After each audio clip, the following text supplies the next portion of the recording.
Good morning. Welcome to my channel. My name is Mindy and I have now lost almost 120 pounds on Wegovy Mounjaro semaglutide compound, and I'm now back on Wegovy again. And this week I wanted to talk you through my weight loss routine, kind of how it's evolved and what it looks like now that I am over 2 years into this journey. I haven't really talked you through what a week in the life looks like for me in a while, so I thought that would be a good thing to do. And we're also going to go through the first 4 weeks of results on my most recent cut. If that sounds interesting to you, please feel free to give this video a like and subscribe if you haven't already, and let's get into it. The first thing that I do in the morning, Monday, Wednesday, and Friday, is a quick strength training routine of some kind. I have recently been doing everything from Pilates, resistance bands, calisthenic body weight type exercises. I was for a period of time going to the gym, but the gym in my apartment complex is just, it's not great. And the idea of paying for a gym membership where I'm gonna have to take an extra hour out of my day every day just to get there, work out, leave, when I can just wake up, get dressed, and do something in my apartment for 30 to 40 minutes is just far more preferable. I haven't always done strength training. This has just been something that I've added since I don't know, maybe the last 6 to 9 months or so. Building lean muscle mass is the best gift you can give your metabolism because it is the thing that will increase your metabolism. I try to do that at least 3 times a week. And then I have some breakfast. Breakfast is a staple pretty much every morning. This breakfast in particular has been a favorite pretty much since the beginning of my journey. I do 2 sunny side up eggs, 6 tots. I know you saw 8 there. 2 of them are for my puppy. And then 2 of the Applegate chicken maple breakfast sausages. And I've always done fruit with it. But since I found the Oikos 000 vanilla yogurt, I've also added 115 grams of that as well. And that gets me over my 30% protein goal for the meal. It's less than 400 calories. Keeps me full for a long time, and most importantly, it's delicious. I'm gonna get this down and then it's shot time. The one major constant throughout this entire journey has been my Wegovy Mounjaro semaglutide shot. I always do mine on Monday morning. I don't really struggle a whole lot with side effects, so I don't need to avoid doing it at a certain time of day or whatever. If you do struggle with side effects, it's probably a good idea to wait until the evening before a day off or something like that, because usually the first 24 to 48 hours following the shot are the worst as far as side effects are concerned. But I just do mine first thing Monday morning because it's kind of how I start my week. I start with sanitizing the area and letting the alcohol completely dry because otherwise it will sting. And I usually take my shot out before I go on my walk. Gives it about 20 minutes or so to warm up. I mean, it's still cold, but it does help a little bit with the stinging. And then the nice thing about the Wegovy shot is all I have to do is remove the cap, place it to my skin, and go. There are 2 clicks. You wait until the yellow stopper stops moving, and then you can remove it from your skin. And that's all there is to it. Easy peasy lemon squeezy. The other thing that's been fairly constant throughout my journey, almost since the beginning, has been the supplements that I take. I have added to them and changed them throughout my journey as my needs have changed. I just kind of wanted to go through with you what I am still taking on a daily basis, starting with my probiotic. Constipation is a serious issue on these drugs because they do slow gastric emptying. So constipation or diarrhea is a pretty much universal side effect, and a probiotic really, really helps with that. I will make sure to link all of the supplements that I have had success with down in the description below, but I take one of these every morning. The other thing I take for constipation is magnesium glycinate. You will hear a lot of people talk about magnesium citrate. Magnesium citrate is a laxative. You should not use that on a daily basis. It's not good for your system. Magnesium glycinate, however, has a ton of health benefits. It's good for hormone regulation, constipation, muscle soreness, all sorts of things. I take 4 of these every day, a couple of hours before I go to bed, because they also help you sleep. Magnesium glycinate, good for your body. When I started struggling with hair loss, there were several things that I added into my diet in order to help combat that. And one of those was this hair volume supplement. It has all sorts of things in it. Most notably, it has a significant amount of biotin in it, pantothenic acid, zinc, copper, and apple extract. So there's lots of things in here that have been shown to help with hair regrowth. When I added this in along with a couple of other things, my hair and skin and nails all started doing better, so I continue to take it. I also take an iron supplement on a daily basis. I am mildly anemic, so iron definitely helps. Something to note, iron is not absorbed by the body readily, but when you take it with vitamin C, it is more easily absorbed, and this one has vitamin C in it already. It has definitely helped. When we last did my blood work, I wasn't even showing as anemic, so I do take this on a daily basis as well. Last year, when we were looking at my blood work, I did also have a vitamin D deficiency, so I started adding this vitamin D3 supplement.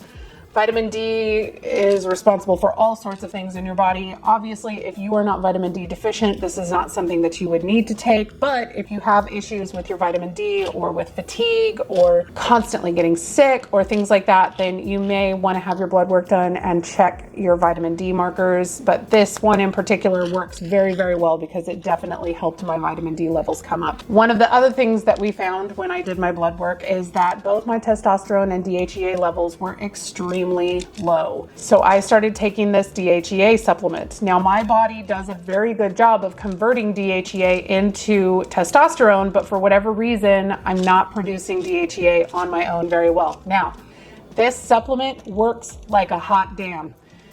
I went from practically no DHEA and no testosterone to I started taking 50 milligrams a day, and I went up to my DHEA levels were like in the 750 to 800 range, which is way too high. So this stuff works really, really well. We had to cut me way, way back, and it's now kind of regulating well. So again, this is one that you don't want to take unless you know that you're struggling with DHEA and testosterone. But now that my DHEA and testosterone levels are better, my muscle recovery is better, I sleep better. There's lots of things that DHEA and testosterone are responsible for, and let me tell you, getting them under wraps, good stuff. 5 days a week, I take a B12 supplement just in the morning. It just goes under my tongue and it helps with energy and other things like that. My B levels are actually pretty good. In fact, they're a little on the high side, so I don't take it every single day, but it does definitely help with my energy levels on the days that I take it. So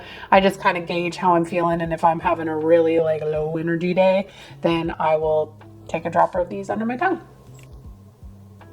And that's it. Can I help you, sir? What do you want? Just getting our steps in. It's cold.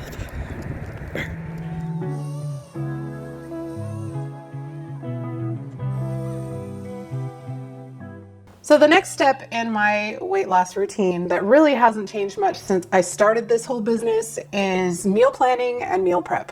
Meal planning for me usually happens on the Thursday or Friday the week before. I start by checking whatever's on sale at my local grocery stores. With a high protein diet, if I don't keep an eye on the price of meat and buy things when they're on sale, then my grocery budget gets out of control really quickly. I have 2 or 3 different grocery stores in my local area, and I constantly check the weekly ads just to see what's on sale. And when the meats that I eat regularly are on sale, I tend to buy a larger pack, break them down into smaller quantities, and put them in my freezer. This week, unfortunately, there's really not a whole lot in terms of meat that are on sale, so I will be relying on my freezer stores, which is fine because last week I bought a ton of meat. 93% ground beef was on sale for $3.99 a pound.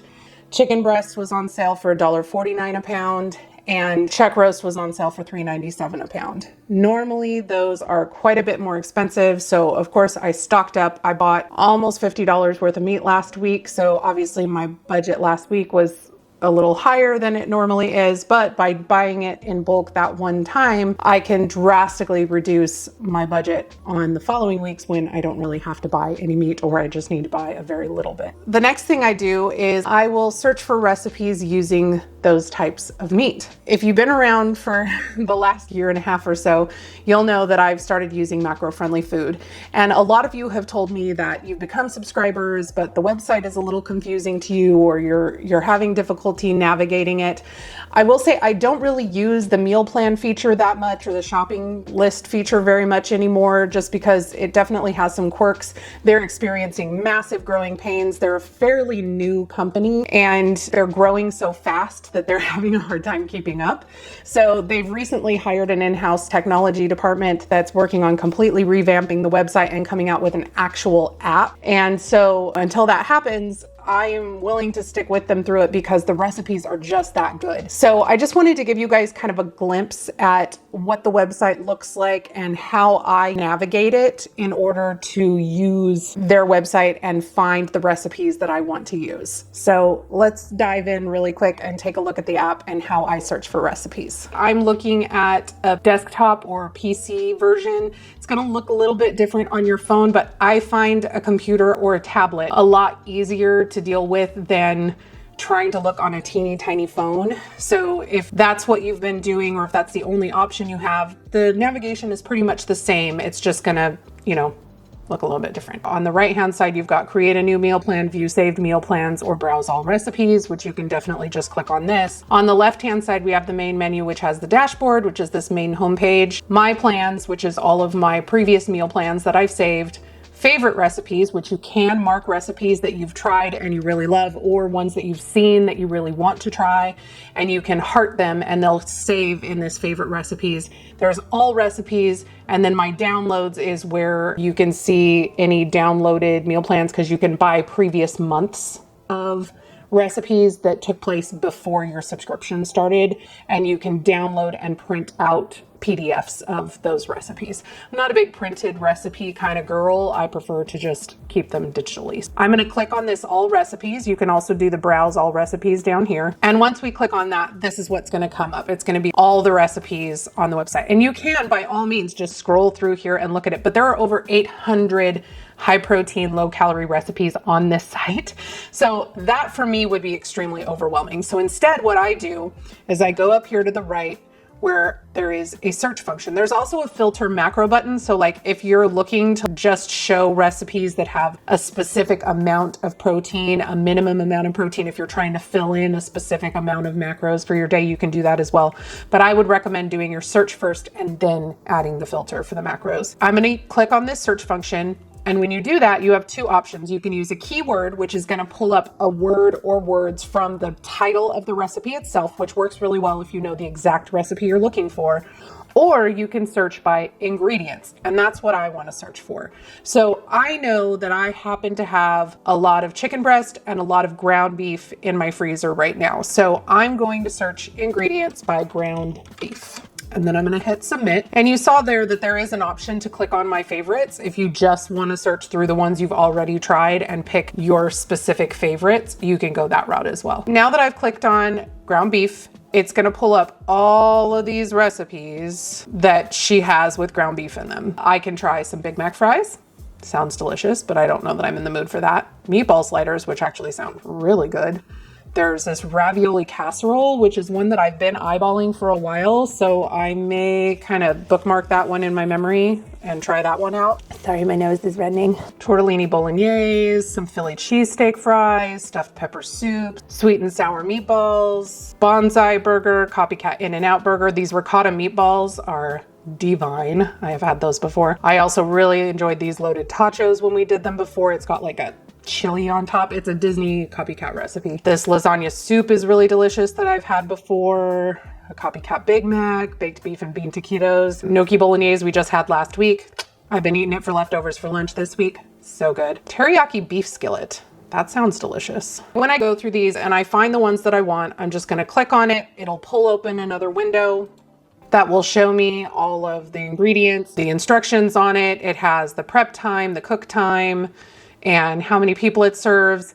It even tells you the weight of the serving size itself, and then the full macro breakdown as well. I hope that helps you guys a little bit in terms of how you would navigate it. If you wanted to create a meal plan in the app, you would just choose the day and then add on, and then it'll add it to a shopping list for you. But as I said, that feature can be a little bit glitchy. So I just go into the recipe once I've chosen it. I add it to my meal plan spreadsheet, which you guys may or may not have seen, but I do have a downloadable version of this on my Buy Me a Coffee site. It's just a couple of bucks. I can't remember exactly how many. I'll put it on the screen here. This keeps track of all of my calories. It also has a link to the TDEE calculator so that you can figure out how many calories you should be eating on a daily basis based on your goals and your activity and all of that good stuff. I'll just fill it in here, and then I'll put in links to the recipes so that I can just click on them and easily access them when it comes time for me to cook them during the week. Hello, my friends.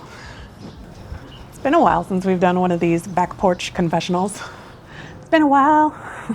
Anyway, I just figured it was fitting that we did my 4-week cut results on the back porch, because this is where we always used to talk about my weekly results. I just wanted to kind of go through what's been going on over the last 4 weeks and how my weight loss has been, because as you guys know, last year didn't really go that great. I did hit another milestone this week. Just real quick, I know I've talked to you guys about what cuts are, but for those of you who are new, a cut is just a defined period of time in a calorie deficit. I no longer spend all of my time in a calorie deficit. I did some research when my weight loss started slowing down and discovered that spending prolonged periods of time in a calorie deficit can lead to some metabolic adaptation, which is why you usually hit plateaus and your weight loss stalls and things like that. So last year, I started going through periods of maintenance and periods of cutting or calorie deficit. And this is my first period of calorie deficit for this year. So I started on January 29th, and my starting weight was 255.8 pounds. And this morning I stepped on the scale and I was at 245.4 pounds, which means that I've lost 10.4 pounds in 4 weeks, which is an average of, oh, hi, my door's not closed. That was scary. I thought something was happening. 10.4 pounds over 4 weeks is a 2.6 pound per week average, which I am over the moon excited about. But the most exciting thing about that 245.4 pounds means that as of today, I am officially 120 pounds lighter. I have so many feelings about that. I am so excited, just kind of in a little bit of disbelief after the year I had last year where I hardly lost any weight at all, to start out the year where I'm kind of experiencing the same kind of weight loss that I had in the beginning on Wegovy is just so exciting. It just feels like confirmation to me that I'm doing the right things for my body, that taking those breaks from being in a calorie deficit is something that my body definitely craves. And, now that I'm back in a deficit again, it feels like my body is responding the way that it did in the beginning. The Wegovy is still working great. I'm having more and more days where the food noise is just kind of much more in the background like it used to be.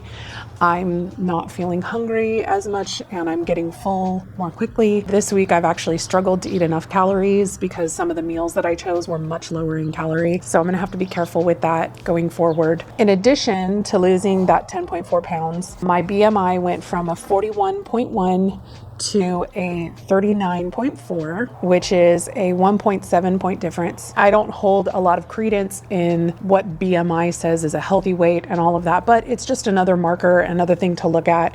When I started this journey, my BMI was at a 58.7. So to go from 58.7 to a 39.4 is, that's very exciting.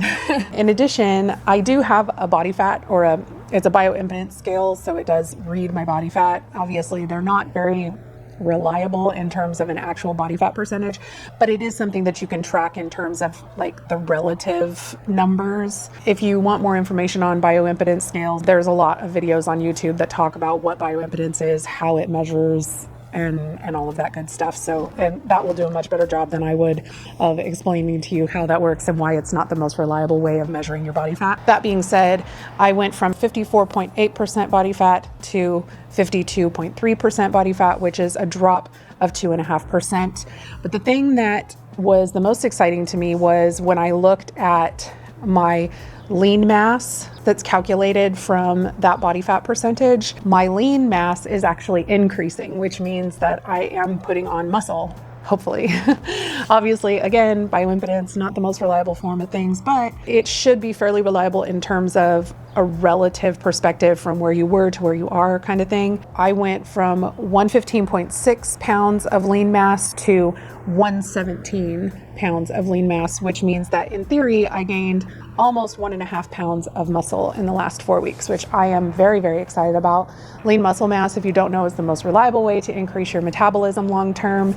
And so I am very, very happy to see those numbers increasing. And then perhaps the most exciting things is seeing how much my inches are moving, because ultimately the number on the scale is a number on the scale. The goal is to be smaller, right? Because muscle weighs more for the same amount of space. Pound for pound, muscle and fat weigh the same, but muscle takes up a lot less room. So even if the number isn't moving much on the scale, if you take measurements, you'll see that oftentimes you're shrinking even if you're not losing weight, because you're replacing your fat tissue with muscle tissue. In the last 4 weeks, my chest measurement, which I take above my bust, it's like kind of at my armpit, actually increased. It went from 42.99 to 43.66. So I could be putting on some muscle, but it went up by like 2/3 of an inch. And then my waist went from 41.33 inches to 40.98 inches, which is a little over 1/3 of an inch lost. My hips went from 52.12 inches to 50.82 inches, which means I lost 1.3 inches off of my hips. That's very exciting to me because I'm now almost under the 50-inch mark on my hips, which I don't even remember the last time that was a thing. The surprise measurement was my abdomen, which I take over kind of the fattest part of my belly, which is because my waist is very, very high. And I do have a fairly small waist for the rest of my body. But my abdomen started at 48.18 inches and it went down to 45.86 inches, which was a loss of 2.32 inches off of my abdomen. All of that is very exciting news. It's confirmation that the changes that I'm making are good for my body, that my body is happy with the changes that I'm making. So if you have been in a place where you've been stalled for a while or you've plateaued for a while, then, oh my gosh, that dog. And you've been in a calorie deficit for longer than 6 months, it might be time to think about giving your body a little break. You know, having a period of 4 to 6 weeks where you just increase your calories up to maintenance. In the fitness industry, it's also called a refeed. It's kind of like giving your body more fuel so that it doesn't feel like it has to slow everything down to operate on the few calories that you're giving it. I'm so sorry about this dog. I don't know. I have no idea where it is, and it's barking. In terms of like weighing and measuring, I do weigh every day now, where I didn't do that in the beginning of my journey. I was only weighing once a week. And I found that actually became a little bit discouraging for me because I was only having that 1 point of measurement for the week. So if I had a week where my hormones were doing something interesting, or I had had more carbs the night before or something like that, then my weight would spike on that one day, but maybe the rest of the week my weight would have been lower. But because I didn't have that measurement, I didn't know. So when I started weighing on a daily basis, I started looking at my weekly average as the tracker instead of like that one weight every week. And it actually did a lot to help my mental health. I know some people can get really obsessive over the number on the scale, so weighing every day is definitely not something that's good for you if that's the case. But for me, it was just it's just more data. So it helps me get a more accurate picture of what my body is doing throughout the week. I used to take pictures every week. There was a period of time where I was measuring every week. I definitely don't do that anymore. I'm really only taking pictures once every 4 weeks, and I'm measuring every 4 weeks because I feel like doing it every single week, it's just kind of overkill because you're not really going to see that many changes on a weekly basis. But when you see them after almost a month of progress, it's just a much better picture of what's actually going on. That's pretty much it for this week. I just really wanted to share with you guys what has still been working for my weight loss routine. I hope you guys found this video useful. I'm so glad you're here. If you need some encouragement, please let us know. Feel free to join my Discord group if you need a support group of people that are just there for you on your journey. I have a link in the description to my videos all the time. If you're interested in supporting my content, feel free to check out my Buy Me a Coffee page. Feel free to give this video a like and say hi down in the comments. And I will see you guys in the next one. Bye, guys. We're on a journey, looking back on the things that we've taken for granted, but feels like we're learning to be better without what's been holding us back.